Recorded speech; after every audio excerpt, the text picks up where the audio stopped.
ठीक है। हाँ, मेरी आवाज नहीं आ रही है। हाँ जी, श्रीमद् भगवत गीता के 9वें अध्याय का हम लोग मनन कर रहे हैं, जिसके अंतर्गत हमने कल देखा था कि भगवान ये बात बतला रहे थे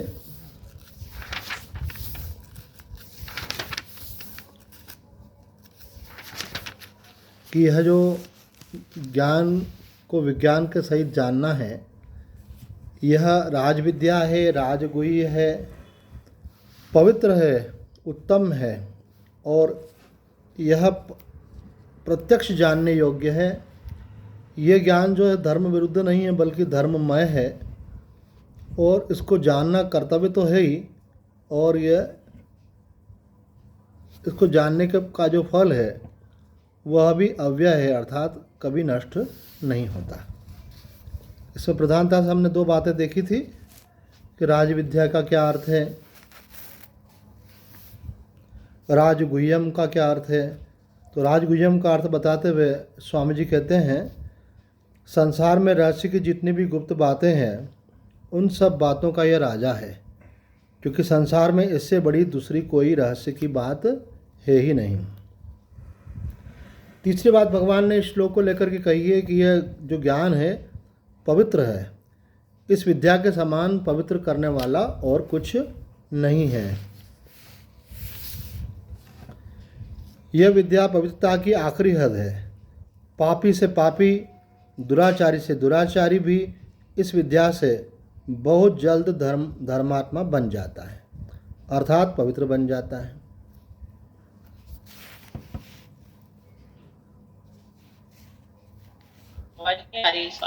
हाँ, आज नेटवर्क में प्रॉब्लम है इसलिए बार बार कट रही है, फिर भी कोशिश कर रहे हैं कनेक्ट करने की बार बार।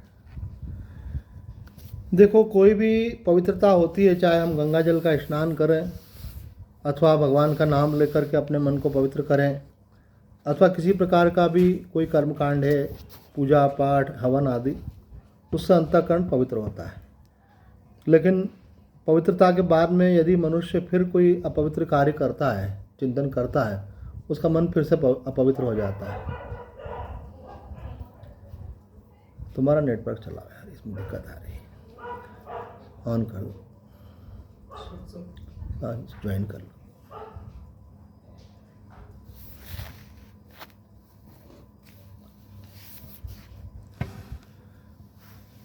लेकिन अगर व्यक्ति को एक बार ये ज्ञान हो जाए कि मैं शरीर मन से परे शुद्ध आत्मा हूँ, तो आत्मा कभी भी अपवित्र नहीं होती है।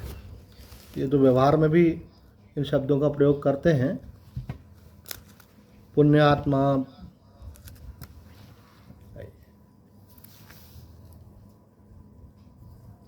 ऑन करो वीडियो।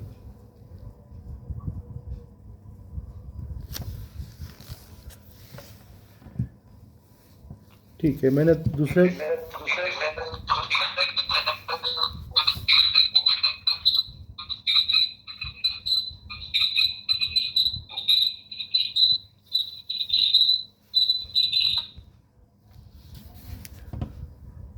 अभी आपको आवाज़ आ रही है? तो हम बतला रहे थे कि यह विद्या जो है सबसे अधिक पवित्र करने वाली है। इस विद्या के समान पवित्र करने वाला कोई नहीं है, क्योंकि बाकी सब पवित्रताएं जो हैं वो पवित्र होने के बाद फिर मलिनता हो सकती है।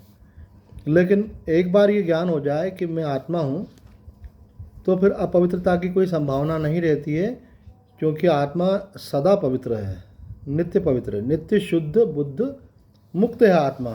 तो नित्य शुद्ध होने से अपने नित्य शुद्ध स्वरूप का, नित्य मतलब जो सदा शुद्ध है, पहले भी थी, अभी भी है और आगे भी रहेगी। मन की शुद्धि कैसी है कि पहले थी, अभी नहीं है मानो, और अगर अभी हो गई तो मानो आगे नहीं भी रहे, तो उसको मेंटेन करना पड़ता है।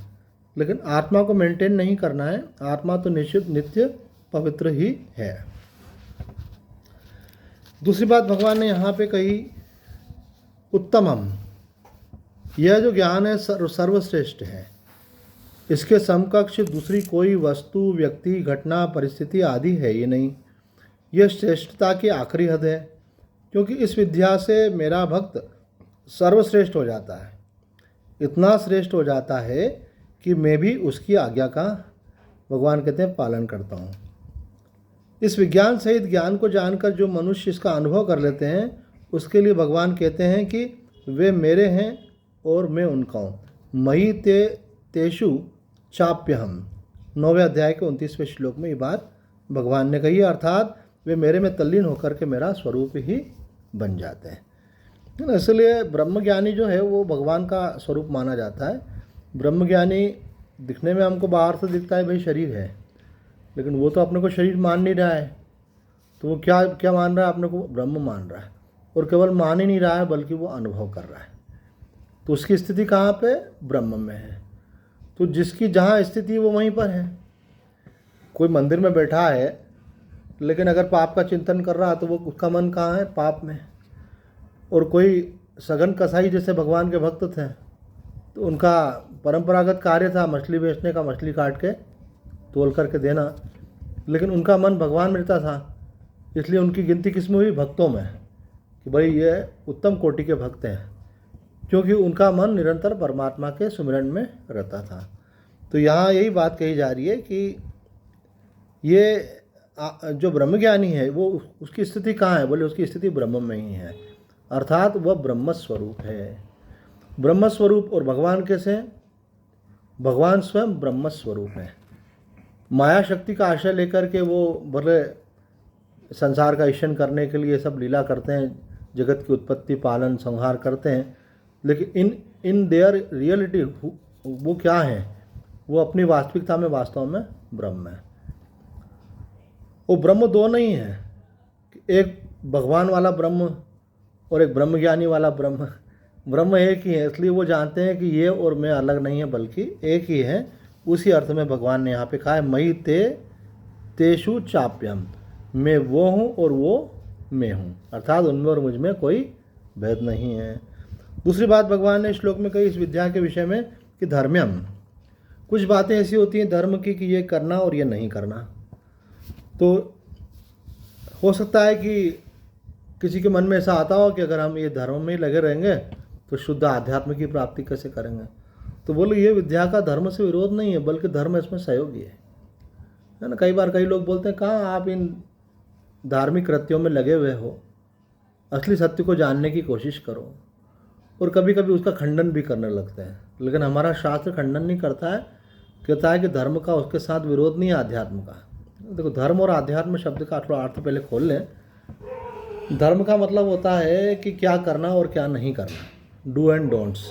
तो हमको बतलाते हैं संत महात्मा, हमारे जो शास्त्र हैं वो हमको समझाते हैं कि क्या करना, बोले सत्य, कि सत्य बोलना चाहिए, और क्या नहीं करना, बोले असत्य नहीं बोलना चाहिए। बोले क्या करना, बोले दया करना चाहिए, और क्या नहीं करना तो बोले जो है हिंसा नहीं करना चाहिए। तो ऐसे हमको बहुत सारी बातें बतलाते हैं कि ये आपका कर्तव्य है, करने योग्य है आपके लिए, और ये नहीं करने योग्य है। तो उस पर चल कर के क्या प्राप्त होता है? बोले उस पर चल कर के आपको अंतःकरण की पवित्रता प्राप्त होती है, आपका मन शुद्ध होता है, आप सत्वगुण की तरफ आगे बढ़ते जाएंगे, आपके मन से रजोगुण और तमोगुण का प्रभाव कम हो जाएगा, आपका मन शुद्ध हो जाएगा। जब आपका मन शुद्ध होता है तो आप वास्तव में आत्मज्ञान के अधिकारी बनते हैं। लेकिन कुछ लोग जिनको अंतःकरण की शुद्धि प्राप्त नहीं हुई और सीधे ही ज्ञान का श्रवण सुनने को मिल गया, तो बोलते हैं अरे क्या करने में लगे पड़ो, तुम करता थोड़ी हो, तुम तो आत्मा हो। तो वो बोलते ज़रूर हैं, है ना, आप समझ गए होंगे, अपने आप भी एक आते तो वो ऐसी बातें करते हैं अक्सर। तो ये न तो शरीर की पवित्रता का ध्यान रखते हैं ये लोग, और न आचार विचार व्यवहार की पवित्रता का ध्यान रखते हैं, और बोलते हैं आत्मा तो सदा ही मुक्त है, और आत्मा सदा ही शुद्ध है। आत्मा तो सदा ही शुद्ध है, लेकिन आपको आत्मा का अनुभव हुआ है क्या? तो वो आत्मा का अनुभव तब होता है जब आपका अंतःकरण शुद्ध होता है। इसलिए भगवान ये जो बात करें बहुत महत्व की बात है कि ज्ञान धर्ममय है, अर्थात धर्म विरोधी नहीं है, धर्मानुकूल तो है ही, पर बल्कि धर्म इसका मार्ग है। धर्म के मार्ग से चलने पर ही हमको अपने ब्रह्म स्वरूप का अनुभव होता है। दूसरी बात भगवान ने यहाँ कही कि ज्ञान कैसा है, तो भगवान कहते हैं ज्ञान अव्यय है। क्योंकि कोई ज्ञान अगर हमको प्राप्त होता है तो हमको मन में ये भी विचार आता है भाई ठीक है ये प्राप्त कर लिया अपन ने, तो कब तक के लिए? भाई मकान बनाया कब तक के लिए? बोले जब तक शरीर है तब तक के लिए, और उसके पहले भी छोड़ना पड़ सकता है। संसार की जितनी भी वस्तुएं हैं उनका कभी भी वियोग हो सकता है।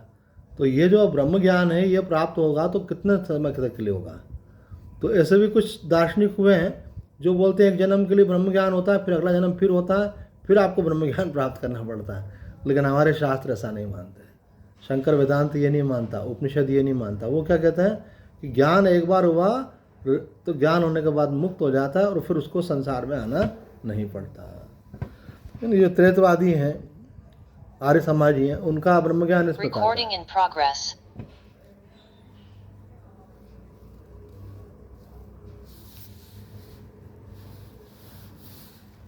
तो साधक को चाहिए कि इस ज्ञान के विषय में ये शंका नहीं रखे कि एक बार ही ज्ञान होने के बाद फिर वापस से जो है जन्म होगा तो फिर से इस ज्ञान को प्राप्त करना पड़ेगा। जैसे अभी आपने कोई स्कूल में शिक्षा प्राप्त की, कॉलेज में शिक्षा प्राप्त की, अथवा बाहर से कोई कला कौशल प्राप्त किया, तो आपका शरीर छूट गया तो अगले जन्म में वो ज्ञान आपको हो ये ज़रूरी नहीं है। इस जन्म में आप साइंटिस्ट थे तो इसका मतलब ये नहीं कि अगली बार फिर आप जो है केजी, नर्सरी, फर्स्ट, सेकंड पढ़ाई नहीं करेंगे। करना तो वहीं से पड़ेगा, फिर से वापस ABCD चलेगी आपकी। लेकिन आध्यात्म के विषय में ऐसा नहीं है। एक बार जो आपको ब्रह्म स्वरूप का ज्ञान हो गया तो सदा के लिए हो गया, फिर आपको लौट करके संसार में नहीं आना पड़ता। और अगर मानो आप कारक पुरुष है और लौट करके आते हैं लोक कल्याण के लिए, तो वो आपका ज्ञान बना रहता है ना। जैसे जेल है तो जेल में 2 प्रकार के लोग जाते हैं। एक तो जिन्होंने कोई पाप किया, अपराध किया है, इसलिए वो जेल में जाते हैं। दूसरा उस जेल में कौन जाता है? जेलर जाता है। तो जेलर जो है पाप के कारण नहीं जाता है, वो तो बल्कि उन पर शासन करने के लिए जाता है, वहाँ का संचालन करने के लिए जाता है। तो इसी प्रकार से भगवान जब संसार में आते हैं तो वो संसार के बंधन में नहीं होते हैं, वो लोगों का कल्याण करने के लिए आते हैं। उसी प्रकार से ऐसे जो सिद्ध महापुरुष होते हैं वो भी संसार में अवतार लेते हैं, जन्म लेते हैं, लेकिन उनका उद्देश्य क्या रहता है? लोक कल्याण। वो मानो भगवान के प्रतिनिधि बन करके लोक कल्याण के लिए आते हैं। उनको जो ज्ञान प्राप्त हुआ है फिर उस पर आवरण नहीं होता। ये प्रश्न अक्सर पूछा जाता है कि ज्ञान होने के बाद फिर अज्ञान तो नहीं होता। तो बोले कि जब तक वास्तविक ज्ञान नहीं हुआ है तब तक अज्ञान होने की संभावना है, लेकिन जब वास्तविक ज्ञान हो जाता है तो उसके बाद फिर अज्ञान नहीं होता। एक बार आवरण भंग हो गया तो वो सदा के लिए भंग हो जाता है। पहले प्रतीति होती है, आभास होता है, कुछ ऐसा आंशिक अनुभूतियाँ होती हैं, उनके बाद तो आवरण होने की संभावना रहती है। लेकिन एक बार जो आवरण भंग हो गया, अहंकार का नाश हो गया, चिज्जड़ ग्रंथि टूट गई, आपको अपने निज स्वरूप का बोध हो गया तो हो गया, सदा के लिए हो गया। तो यहाँ पे कहते हैं ये ज्ञान जो है कैसा है? अव्यय है। भगवान ने भक्त की दृष्टि से भी बात कही है, एक बार जो मेरे शरण में आ जाता है फिर उसका विनाश नहीं होता। न मे भक्ता प्रणश्यति। बोले ऐसा अव्यय ज्ञान जो प्राप्त होने के बाद सदा के लिए हो जाता है, तो ये किसको पाना तो बड़ा कठिन होगा। तो बोले नहीं, कठिन नहीं है। कर्तुम सुसुखम। भगवान क्या कह रहे हैं? कर्तुम सुसुखम, अर्थात ये करने में बहुत सुगम है। पत्र, पुष्प, फल, जल आदि चीज़ें भगवान की मानकर भगवान को ही देना कितना सुगम है। कहते हैं पत्रम पुष्पम फलम तोयम। बोले ये सबको आप जो है भाई भगवान आपकी दी हुई वस्तु हैं, आपको ही मैं अर्पण कर रहा हूँ। चीज़ों को अपनी मानकर भगवान को देने से भगवान उनको अनंत गुना कर देते हैं, और उनको भगवान की मानकर भगवान को अर्पण करने से भगवान अपने आप को दे देते हैं। कितनी बड़ी बात है। देखो संसार में माया के प्रभाव से आपको जो कुछ प्राप्त हो जाता है तो आपके मन में क्या बुद्धि हो जाती है कि मेरा है, अब मेरा है, मैं इसको भगवान को अर्पण करना चाहता हूँ। तो मंदिर में आकर जाकर के आप कुछ अर्पण करते हैं, तो कह रहे हैं कि अगर आप कुछ भगवान को ठहराएंगे तो वो अनंत गुना होकर के आपको प्राप्त होता है। तो 1 पैसा देगा तो वो 10 लाख देगा। तो शुभ कर्म कभी भी करने वाला व्यक्ति जो है वो घाटे में नहीं रहता, क्योंकि वो मल्टीप्लाई होकर के उसको मिलता है। ज़मीन में देख लो ना आप, कोई अगर उसमें बीज बोते हो तो बीज आप बोते हो 1 क्विंटल और प्राप्त कितना होता है? 50 क्विंटल। नहीं तो अगर उतना ही प्राप्त हो तो कौन बीज बोएगा भाई। तो इसी प्रकार से जो भगवान को अर्पण किया जाता है कर्म, वो कई गुना होकर के आपको प्राप्त होता है। पर कब? जब आप ये मानते हो कि ये मेरा है और मैं भगवान को अर्पण कर रहा हूँ। अब भगवान को अर्पण कई प्रकार से किया जा सकता है। भाई मंदिर में तो अर्पण करते ही है व्यक्ति, ये भी सोचता है कि भगवान की प्रसन्नता के लिए मैं गरीबों की सेवा करूं, मैं कोई अन्न क्षेत्र खोल दूं, मैं कोई औषधालय खोल दूं, है ना, अथवा कोई भी ऐसा कार्य, मैं गरीबों के लिए विद्यालय खोल दूं। किसी प्रकार की कोई भी चैरिटी का जो काम होता है उसमें मूल भावना ये रहती है कि मेरे इन कर्मों से परमात्मा प्रसन्न होंगे, परमात्मा की प्रसन्नता के लिए शुभ कर्म कर रहा हूँ। है ना। एक बहन ने ऐसा पूछा भी था कि हमारे पिताश्री नहीं रहे, तो अब हमारे मन में कभी कभी भावना आती है कि हम उनके लिए क्या करें। तो मैंने कहा वो तो बिल्कुल स्पष्ट है, सभी लोग एक ही बात बोलते हैं उसमें कि जैसे आप यहाँ रहते हैं, आपका बच्चा पढ़ने के लिए अमेरिका चला गया, अब आपके पास पैसे की कुछ शॉर्टेज हो रही है, कमा तो वो रहा है लेकिन वो क्या करता है, मनी ट्रांसफ़र वहाँ से आपके खाते में डाल देता है और आप यहाँ पैसा निकाल लेते हैं। तो भाई आपने कमाया नहीं तो पैसा कहाँ से आ गया आपके पास में। ऐसे कई लोग इंडिया में रह रहे हैं, उनके बच्चे विदेश से भेजते हैं और जीवन स्तर उनका बहुत बढ़िया चल रहा है। पहले जैसा मकान था, अच्छा मकान ले लिया, गाड़ी उनकी बढ़िया हो गई, है ना, खाना पीना रहना सोना सब बढ़िया हो गया। तो कैसे हो गया, तो बोले बच्चा पैसे भेजता है। तो जैसे बच्चा विदेश से यहाँ पैसे भेज सकता है, हमारे शास्त्र कहते हैं इसी प्रकार से आप जो जीवात्मा अपने कर्म करता है उसको अपना फल मिलता ही है। ठीक है, उसके बाद में उसके लिए संकल्प करके जो कर्म किया जाता है वो भी उसको प्राप्त होता है। इसीलिए तो हम 10 दिन तक उनके लिए कर्म करते हैं, लेकिन वो 10 दिन तक लिमिटेड नहीं है, आगे भी किया जा सकता है। अपने तो समय समय पर करता है व्यक्ति, जब श्राद्ध पक्ष आता है तब करता है, उनकी पुण्यतिथि होती है तो बोले आज हमारे पूर्वज हैं उनकी पुण्यतिथि है, उनके निमित्त से हम जो है ना, एक आश्रम में मैंने देखा तो वहाँ लगभग 200 महात्माओं को रोज़ भोजन कराया जाता है। अब तो पहले की बता रहा हूँ, अब तो हो सकता है बढ़ गया हो। तो सुबह के समय 10 बजे मानो खाना बना करके वो रख देते हैं और सब महात्मा आते हैं और खड़ी भिक्षा बोला जाता है उसको, कि कमंडल में उन्होंने सब्जी डाल दी, कमंडल में दाल डाल दी और हाथ में उनको रोटी दे दी, वो महात्मा जी आगे चले गए। ऐसे तो दूसरे आए महात्मा आगे चले गए। तो बिठाकर भोजन कराना एक प्रकार की पद्धति है। दूसरी पद्धति दे दिया और आप अपने स्थान पर जहाँ प्रसाद पाना है आप जा कर के पाइए। तो मैंने बोला भाई इसमें कितना खर्चा आता है, तो इसमें तो आश्रम का बड़ा खर्चा होता है, इतने सारे महात्मा रोज़ भी भोजन लेने आते हैं यहाँ पे, हरिद्वार की बात है। तो उन्होंने बोला नहीं, ये शुभ कार्य को देख कर के लोगों को प्रेरणा होती है। तो कई लोगों ने जिनके पूर्वज अब नहीं रहे हैं तो उनके निमित्त से उन्होंने पैसा जमा करा दिया कि भाई एक दिन का भंडारे का खर्चा कितना है, तो बोले एक दिन का भंडारे का खर्चा 5,000 है, तो साल में 5,000 रुपये आपको मिलते रहें, इसके लिए मैं 5 लाख रुपये जमा करा देता हूँ या 10 लाख जमा करा देता हूँ, तो आपको उसका जो भी ब्याज है 5,000 के रूप में प्राप्त होगा, जो भी गणित बैठता होगा कहने का। तो उनके उस राशि की एफडी करा दी जाती है। 1 लाख का ब्याज जो है 5,000 होता है। तो ठीक है, 1 लाख रुपये जमा कराया, किसके लिए, कि हर साल हमारे पिताजी की पुण्यतिथि पर संतों को भोजन कराया जाए। तो बोले ऐसे बहुत सारे लोगों ने पैसा जमा करा रखा है। अब उसका पुण्य किसको मिलेगा, लड़के को कि पिताजी को। एक प्रश्न उत्पन्न है, लड़के ने पिताजी के नाम से किया, पिताजी का शरीर नहीं रहा, तो वो कहते हैं कि वो जहाँ भी होंगे वो पुण्य उनको मिलेगा, जिस भी लोक में होंगे वहाँ उनको मिलेगा। और महाआनंद महीने ने तो यहाँ तक कह दिया अगर उसका पुनर्जन्म भी हो गया है तो आपने पुण्य भेजा उसके नाम से, तो वहाँ उसको कुछ अनुकूलता पर प्राप्त हो जाएगी।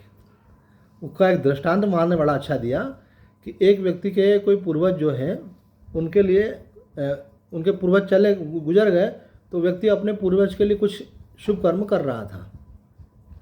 तो उसके मन में ऐसी शंका हुई कि मैं कर तो रहा हूँ लेकिन उन तक पहुँच रहा है कि नहीं पहुँच रहा है, और इसके करने का क्या औचित्य है।